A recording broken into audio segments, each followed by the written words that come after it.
the most important video in studying differential geometry. In this video, I'm going to talk about how to study in the most easiest, effective and simplest manner the subject of differential geometry. I'm going to tell you what are the chapters, what are the sequence and how to study those chapters. I'm also going to tell you what are the problems that you face in visualizing complex structures and how to overcome the problems and study differential geometry and many other things.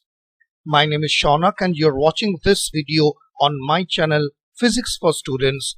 Welcome to this new lesson of how to study differential geometry in the most easiest and effective manner.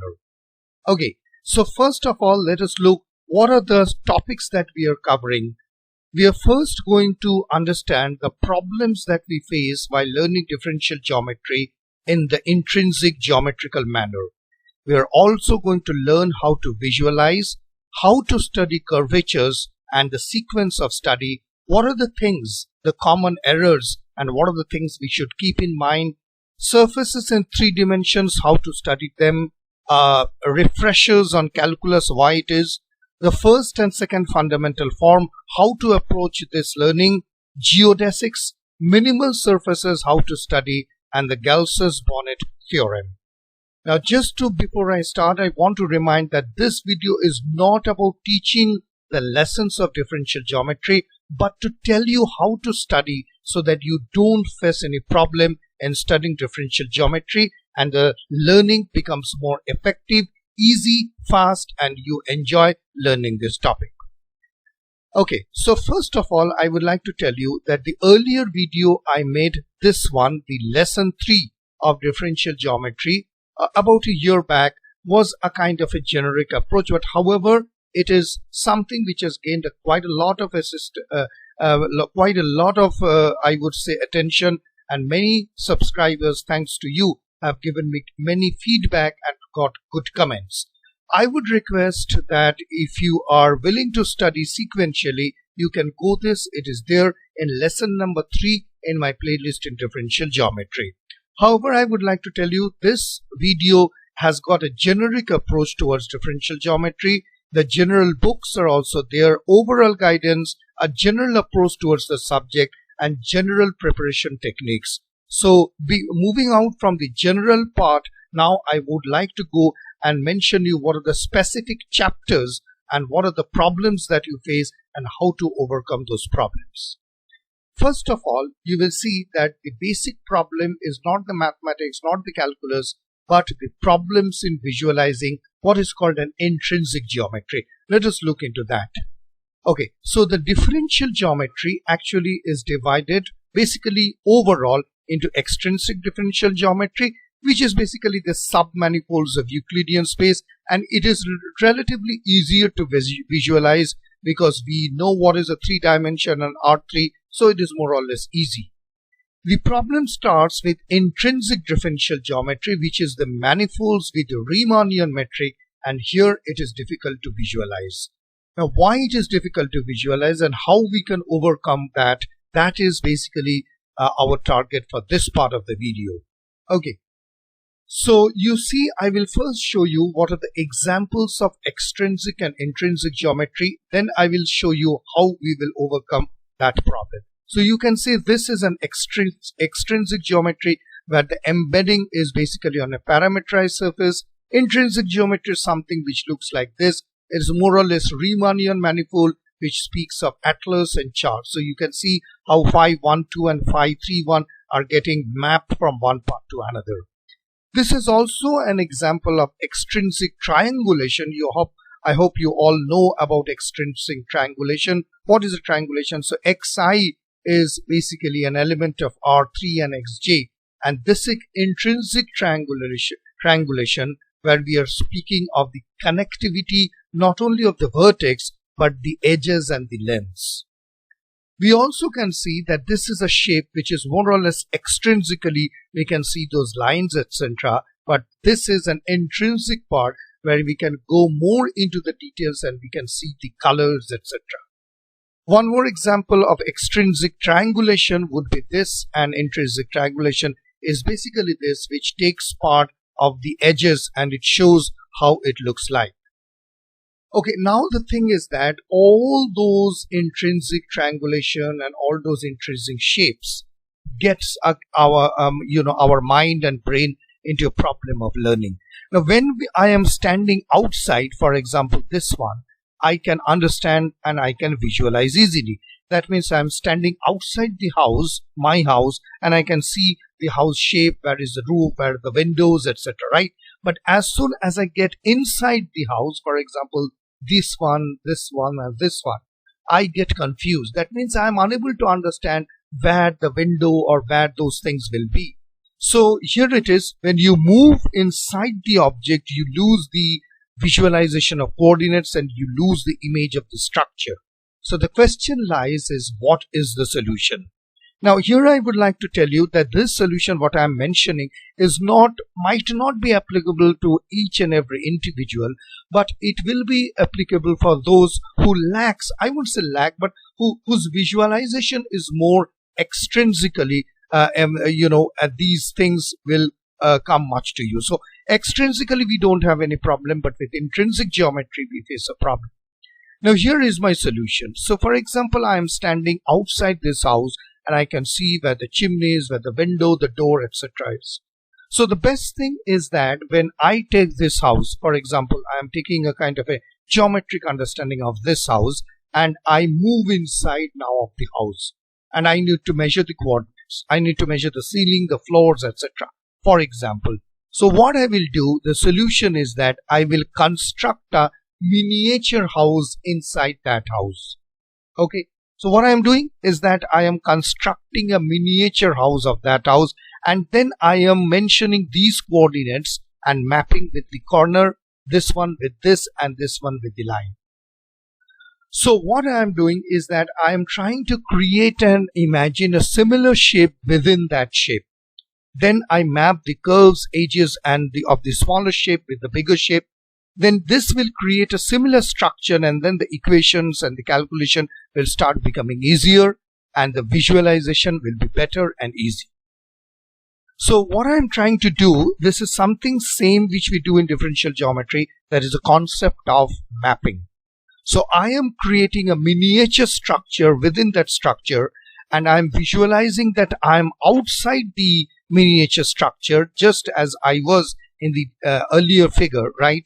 And from here, if I can visualize standing on the street, I can visualize my car, my window, my door, my car, my garage, etc. Similarly, when I step inside, if I create a miniature structure and then move outside the miniature structure, then I can visualize easily and thereby I can map those. But however, remember, this is a very generic approach. Might be certain complex structures might not work out.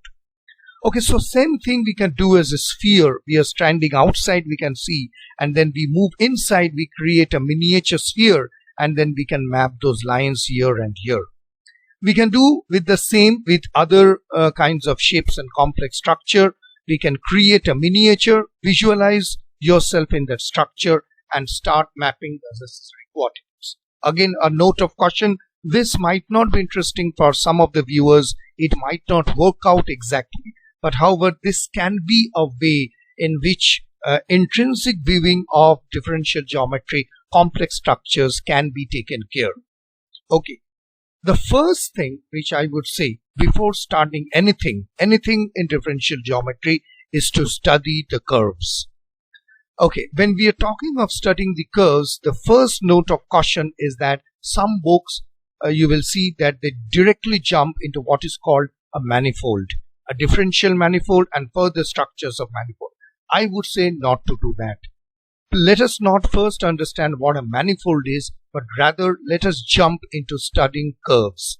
So when I talk of curves, I divide the curves into two parts, the plane curves, right, and the space curves. And this is the exact approach which I would request all the viewers or the students to take one by one. First, let us understand curves, not the manifold. Second, we divide the curves into plane and space curves. Plane curves are similar, which is in a two-dimensional plane. That is why we start with plane curves so that learning becomes easy. In other words, the points of the curves are all on the same plane. Whereas space curves are a little bit complicated, and we will take in the next part. So it do not necessarily all lie on a single plane, and a curve which may pass through any region of three-dimensional plane is a space curves. So we call plane curves first, but before that we need to understand what are the properties of those curves. So we see that there are certain local properties and there are certain global properties. So local properties are those which depend on the behavior of a curve near a given point. So in topological sense, we can call it as something which is, I would say, isomorphic to Euclidean plane. And that is why most of the books, they jump into manifolds, because manifolds are something which is very similar to that of a Euclidean plane, and drawing a similarity becomes easier. But however, I would request not to jump into manifold, but start learning with curve. So we learned about the plane curve, and then the local properties. And what are the global properties of these are often require concepts of topology. However, I would like to tell you that go for books that assumes you do not know topology, because once you start with books which assumes you know topology, differential geometry becomes complicated. It becomes difficult, and then you run away from the subject or you lose the interest. So there are a lot of books which assumes that you do not know topology. Yes, this is the reason. Books that assume you do not have topology creates even further complications in building the base. If you're going to my earlier lesson, which I have just given in the I button, lesson number 3, I have shown 3-4 books which assumes that you don't know topology while learning differential geometry. What are the books? You can see, and you can WhatsApp me to get those books. Okay, so what we summarize from here is that curves had 2 types. One is the plane curve and the space curve. We will start with the plane curves, which has got local properties, and then we move into global properties. Okay, so first is that plane curves with local properties. Remember, local properties means that we are dealing with something which is very local. So we start first with points, vectors, and coordinates. Now you might be wondering that why we are starting with the basic. This is required, as you will understand, and if possible you can go back to linear algebra and just brush on the topics. Then we start with is very common, which is called a parameterized curve and a reparameterized curve. Then we learn what is a tangent vector, arc length. Remember, speed and velocity of a curve. We are not mentioning of speed or velocity of physics. This is speed and velocity of a curve. And what is reparameterization. Then we will learn what is a tangent length, oscillating circle, closed curves, period of a closed curve, self-intersection, level curve and parameters curves, and evolutes and involutes. Now here I would like to tell you that within this, if you see my, I don't remember, maybe the 7th or 8th lesson in differential geometry, I have spoken and taught about arc length. I have also spoken about parameterized curve, reparameterized curves, and what is a Lemkin curve and other things. So before you go anywhere else, before you jump into any other concepts of differential geometry, first would be the plane curves, and then the points, vectors, parameterized, just in this way, sequentially one by one. So you can take a snapshot of this screen and you can go this way, because it is much through research that I have come to the conclusion that this would be an ideal way to learn the curves. Okay, now we start with plane curves with global properties. Remember, we are still with plane curves, but much with global properties. So you can go with isoperimetric inequality, simple closed curve, rotation index, curvature, convexity, 4-vortex theorem, and the most important, Jordan curve theorem. Okay, now we come to what is called curves in space. Remember, what is curves in space? It is much more complicated. It is much more one step ahead, so that you understand. But before that, curves in plane would be very important. Okay, so the local properties are curvature, torsion, Frenet frame, oscillating plane, and oscillating sphere. And the global properties would be indicatrices, knots, and links. So this completes our discussion on what is called a curve and curves in space. Remember, when you're doing all those things, the most important thing for you would be also to go through the proofs. I'm sorry that I have not written a point over there, but proofs would be important, because each and every theorem of differential geometry in plane curves or in curves in space will require proofs. So please go through that. Okay, now we come to what is called surfaces in 3 dimension. Now remember that differential geometry of surfaces deals with the differential geometry of smooth surfaces with various additional structures. Most often what we call is a Riemannian metric. Surfaces have been exclusively and extensively studied from various perspectives, extrinsically relating to their embedding in Euclidean space, and intrinsically, which we just saw the visualization problem, reflecting their properties determined solely by the distance within the surface as measured along curves in the surface. Okay, so this is just a note of caution that first we learned about planes. Now remember, from planes we move into surfaces. And if you are not clear before moving into surfaces, I would request get the concepts very clear, get the proofs done. Do not proceed to surfaces unless the concepts of plane is clear. So when we move to surfaces, what we find is that it is a generalization of a plane, but unlike a plane, it may be curved. Okay. See, the method of introducing the concepts of surface in different books are different. The first one assumes that what is called a differentiable manifold. Next would be surfaces in R3 with a 3 variable, this kind of an algebraic equation. And the third would assume that you know the surfaces as the image of vector functions of 2 variables. These are more or less the 3 approaches which most of the books take. I would say let us not go with differential manifold. Let us start with these 2. That would become much easier, that would be less complicated, and that would be, I would say, more enjoyable. So the concepts of surface, in case it comes to the book, skip apart the differentiable manifold and go for these 2. Yes. Now, before we go into surfaces, I would request to go to the revision of Calculus 3. Why? This is the reason. So if you go through Calculus 3, most of the time you will find 3-dimensional surfaces, coordinate system, quadric surfaces, vector functions, arc lengths, spherical, cylindrical, curvatures, etc. And before going and studying the surfaces, I think if you go for a revision of Calculus 3, that would be great, because it will give a kind of a refresher. It will give you, it will enliven your memories with those things which we will now start with. Okay, so studying the surfaces, we will first study what is a surface, the definition, go through that and learn the theorem. What is not a surface, because in examination you will see you will given an equation or given a kind of a figure and you have to know that whether it is a surface or not. You can take examples of a circular cylinder, sphere or a cone. Then you should go with smooth surfaces, because in calculus we deal with smooth planes, smooth surfaces, smooth maps, tangent and derivatives, normals and orientability. So this would be the studying of the surfaces. Examples of surfaces, you can deal with level surfaces, quadric surfaces, ruled surfaces, surfaces of revolution, minimal, compact and triply orthogonal systems. Remember that these ruled surfaces further can be divided into cone, cylindrical surface, helicoid and Mobius strip. Mobius strip is complicated. I mean to say you can go through it because it will contain various forms, but cone, cylindrical and helicoid is super easy. Okay, now we come what is called another important part, that is first and second fundamental form.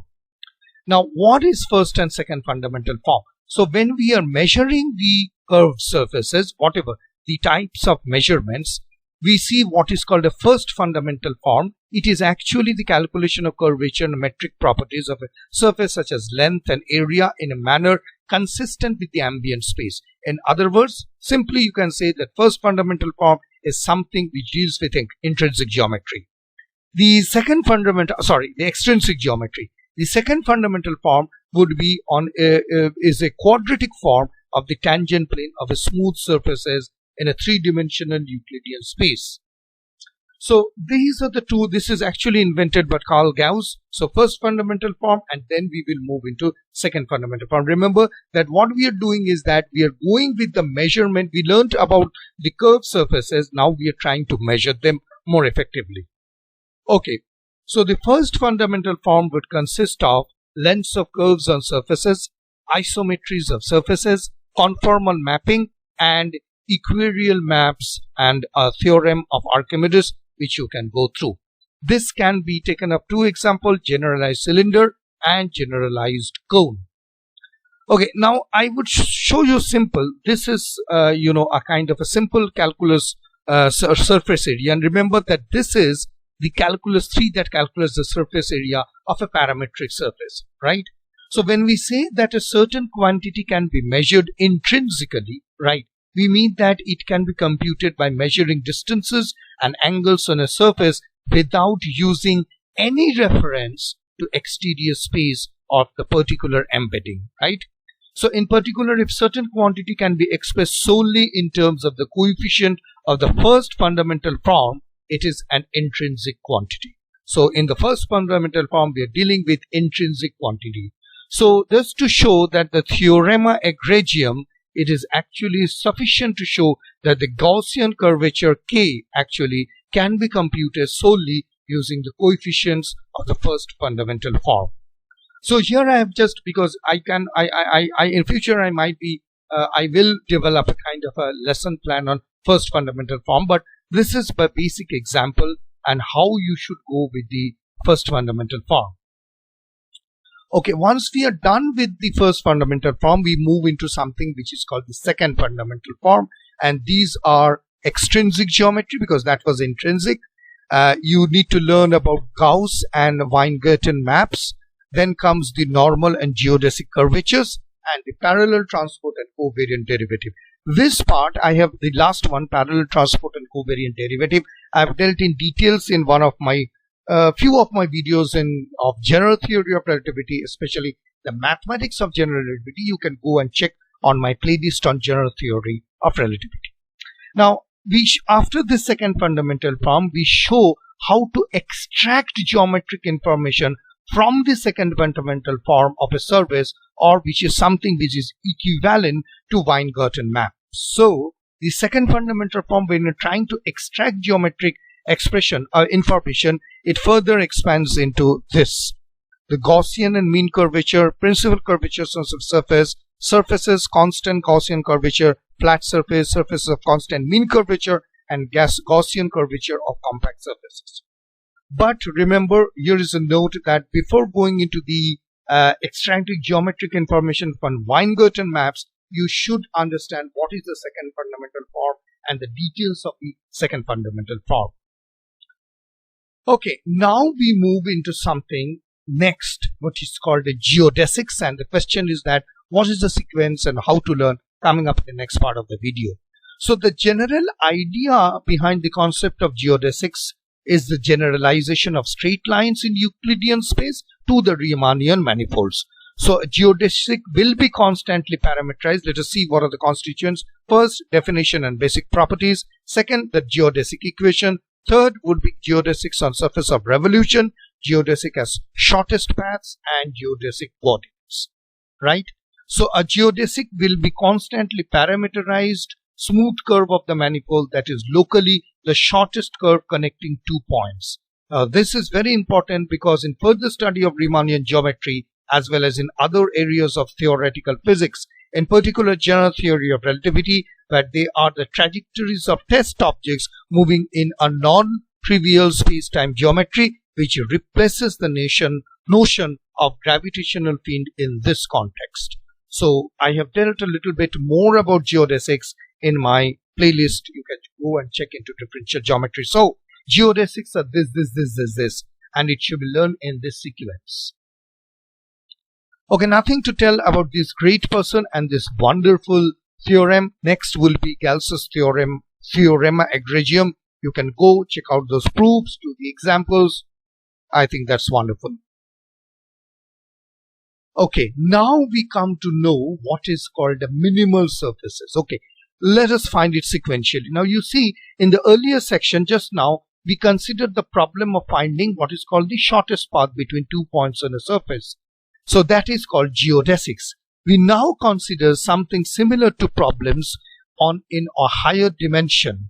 That is finding a surface of a minimal area with a fixed curve at its boundary. And this is called Plato's problem.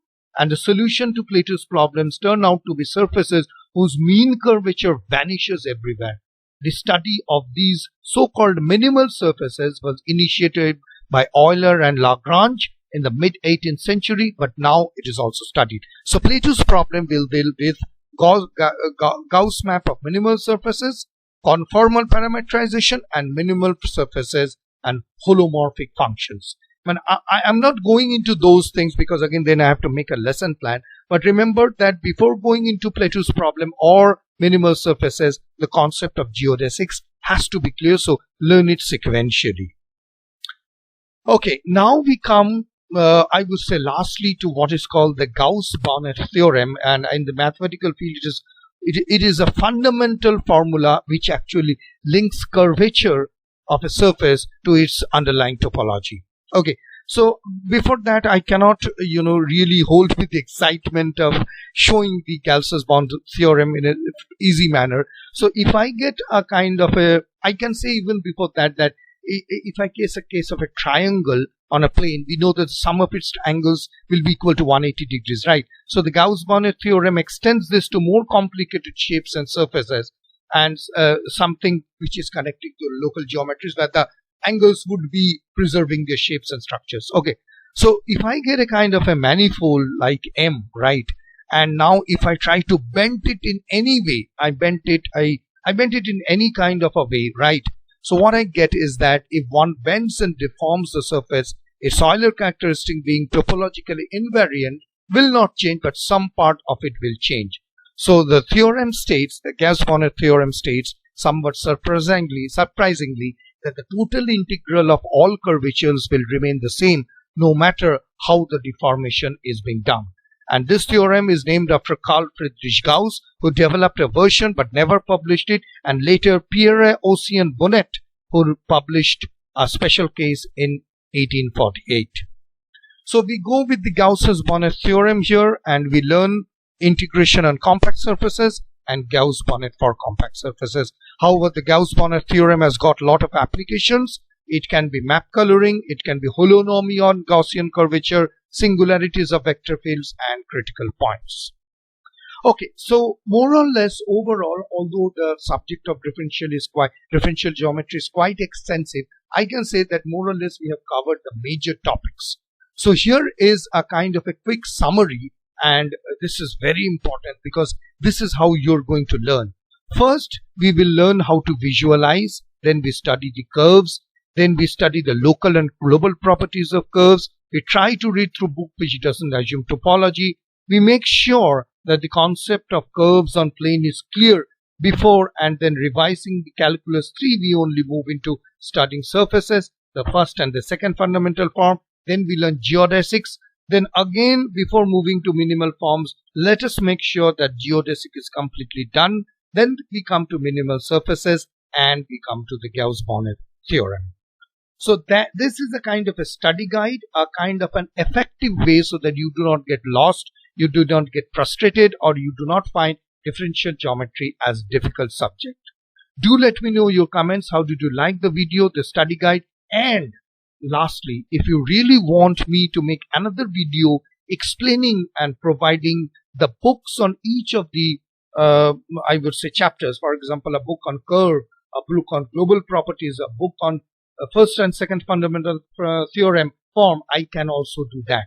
So if you really want a next video where the books will be there based on each subject, I can do that.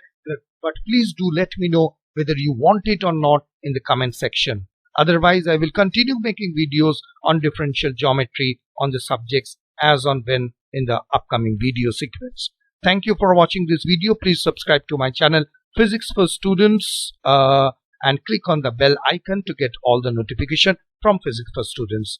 Thank you for watching. Let me know about the comment section. How do you like and whether you want me to make the next video or not.